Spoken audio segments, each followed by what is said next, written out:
KPHB colony ఉన్నటువంటి ల్యాండ్లను సుమారుగా 74 ప్లాట్లను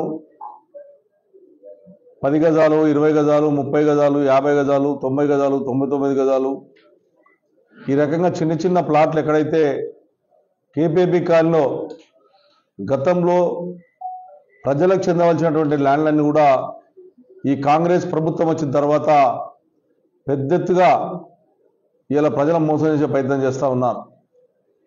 గతంలో 10 సంవత్సరాలు మేము పరిపాలించిన టీఆర్ఎస్ పార్టీ పరిపాలించిన ఒక గజం జాగా కూడా మేము ఎన్నడూ కూడా ప్రజల సొత్తును ఎక్కడ కాపాడమే తప్ప అమ్మే ప్రయత్నం చేయలేదు.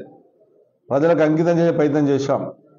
అయినప్పటికీ దుర్మార్గంగా ఏదైతే పోగిరెడ్డి శ్రీనివాస్ రెడ్డి హౌసింగ్ బోర్డు మంత్రిగా పనిచేస్తున్నాడో ఆయన మొత్తానికి హైదరాబాద్ నగరం మీద ప్రజల మీద ఎక్కడైతే ల్యాండ్స్ ఉన్నాయో అమ్మి ప్రజలను మోసం చేసే ప్రయత్నం చేస్తూ ఉండడం మంత్రి అని చెప్పి నేను తెలియజేస్తా ఉన్నాను. అదే గతంలో కూడా ఎప్పుడు కూడా అమ్మే ప్రయత్నం చేయలేని తప్ప కాపాడుకునే ప్రయత్నం చేశాం. ఏదైతే జీవో ప్రకారం 6 ప్రకారం ఏదైతే గవర్నమెంట్ జీవో ఇచ్చిందో 06 ప్రకారం పక్కకున్నటువంటి ప్లాట్కే వాళ్ళకి అమ్మాలి, అది కూడా మార్కెట్ వాల్యూకి అమ్మాలన్నటువంటి ఆలోచన జీవో ఉంది. ఆ జీవోను పక్క పెట్టి 1,25,000 నుంచి 1,50,000 అమ్మే ప్రయత్నం చేస్తూ ఉన్నారు.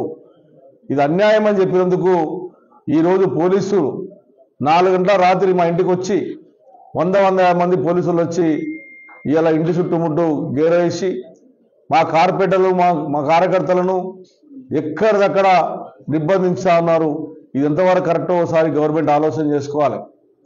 ఎందుకంటే 200 ఫీట్ల road master plan Congress government ఉన్నప్పుడు 2008లో మాస్టర్ ప్లాన్ గోపాల్ నగర్ నుంచి సబ్దర్ నగర్ నుంచి ముసాపేట్ చౌరస్తా దాకా 200 ఫీట్ల రోడ్డుని ఆ రోజు 200 ఫీట్ రోడ్డు పెడితే ఆ రోజే 24 మంది హౌసింగ్ బోర్డులో కొనుక్కున్నటువంటి వాళ్ళు 24 మంది అన్యాయం అయిపోయారు. వాళ్ళకి న్యాయం చేయకుండా మళ్ళా ఇవాళ ఆ మూల మీద ఉన్నటువంటి కొన్ని ప్లాట్లు 51 గజాలు 100 గజాల జాగాల్ని ఇలా మాస్టర్ ప్లాన్ 200 ఫీట్ల రోడ్లోనే ఇలా అమ్మే ప్రయత్నం చేస్తుంది గవర్నమెంట్. ఒక దిక్కేమో మేము హైదరాబాద్ నగరాన్ని అభివృద్ధి చేస్తామని చెప్పుకుంటూ ఇలా రోడ్లు అమ్మే ప్రయత్నం చేస్తుంది కాంగ్రెస్ గవర్నమెంట్ అని చెప్పి తెలియజేస్తా ఉన్నాను. 200 ఫీట్ల రోడ్లో ఉన్నటువంటి ప్లాట్ను ఇలా 1,20,000కు 90,000కు అమ్మే ప్రయత్నం చేస్తూ ఉన్నారు.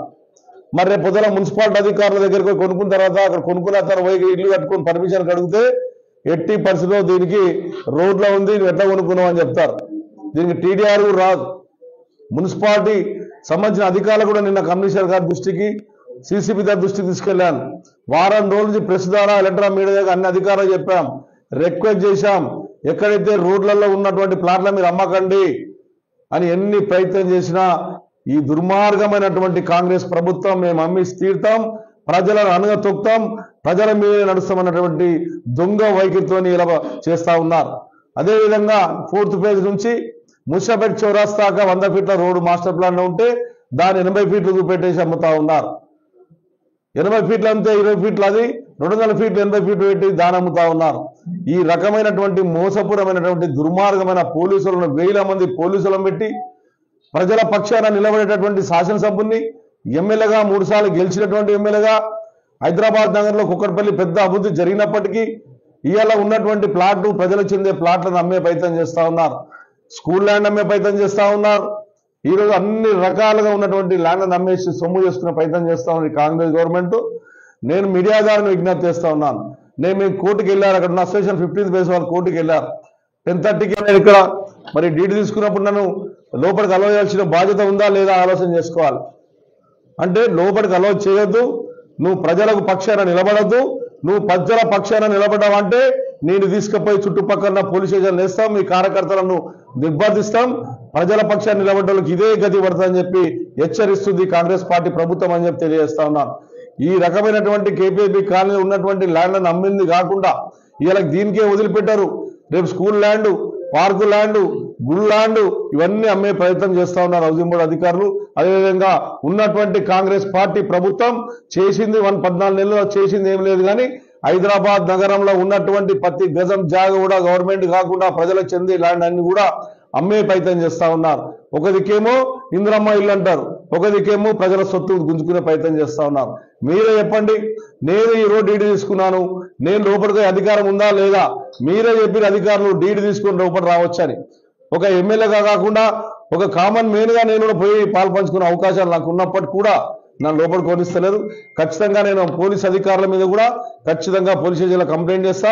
న్యాయస్థానానికి వెళ్తాను. నేను ప్రజల పక్షాన నిలబడి న్యాయం పరంగా మా కోర్టు మీద పూర్తి విశ్వాసం ఉంది, న్యాయస్థానం మీద పూర్తి విశ్వాసం ఉంది. ఖచ్చితంగా దీని ప్రకారం ఏదైతే పోలీసులు అవసరం చేసిర్రో దాని ప్రకారం మా కార్యకర్తలు మా కార్పొరేటర్ని అవసరం చేసిర్రో, ప్రజలకు అన్యాయం జరుగుతుంటే అడ్డం పడినందుకు మనల్ని ఈ రకంగా చేసినందుకు ఖచ్చితంగా న్యాయస్థానానికి వెళ్తానని చెప్పి సందర్భంగా తెలియజేస్తా ఉన్నాం. ఇట్లా ఉంది 10th 11 వాళ్ళకి వచ్చే అవకాశాలు ఉన్నాయి. 2 స్టే తీసుకొచ్చారు ఇప్పటికే. అయినా ఎంత ఉన్నప్పుడు కూడా అధికారులు వినట్లేదు. పోలీస్ యంత్రాంగం రాత్రి నుంచి బెదిరింపులతోని నన్ను ఎన్నో రకాలుగా నేను తీసుకుపోయి మేడ్చల్ తీసుకుపోతే ఒక పోలీస్ అతను, కొంతమంది తీసుకుని బయటేస్తామని చెప్పి కొంతమంది. నాకు హక్కుంది, ఇవాళ నేను అన్న కొనాలన్నటువంటి ఏదో కొనాలన్న నా పేరు మీదనే నేను డీడీ తీశాను. డీడీ తీసుకున్నప్పుడు హక్కు నాకు ఉందా లేదా ఒకసారి ఆలోచన చేసుకోవాలి. మాధవరావు కృష్ణారావు పేరు మీద నేను డీడీ తీసుకున్నాను అన్న